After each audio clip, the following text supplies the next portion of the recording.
Hii ilikuwa mechi ya mawaziri wa Zanzibar dhidi ya mawaziri wa Tanganyika mwaka 1964. Mara tu baada ya muungano ilipigwa mechi hii kali sana.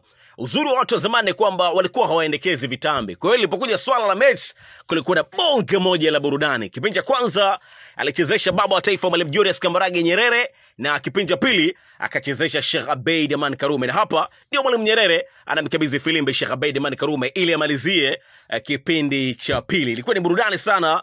Bonge moja la mechi, vuta nkuvute, pata shika, nyasi kuchandika. Watu wengi wafahamu kuhusiana na mambo kama haya. Hii ilikuwa mechi ya mawaziri wa Zanzibar dhidi ya mawaziri wa Tanganyika mwaka 1964. Mara tu baada ya muungano ilipigwa mechi hii kali sana. Uzuri wa watu wa zamani ni kwamba walikuwa hawaendekezi vitambi. Kwa hiyo ilipokuja swala la mechi kulikuwa na bonge moja la burudani. Kipindi cha kwanza alichezesha baba wa taifa Mwalimu Julius Kambarage Nyerere, na kipindi cha pili akachezesha Sheikh Abeid Amani Karume. Na hapa ndio Mwalimu Nyerere anamkabidhi filimbi Sheikh Abeid Amani Karume ili amalizie kipindi cha pili. Ilikuwa ni burudani sana. Bonge moja la mechi, vuta nkuvute, pata shika, nyasi kuchandika. Watu wengi wafahamu kuhusiana na mambo kama haya.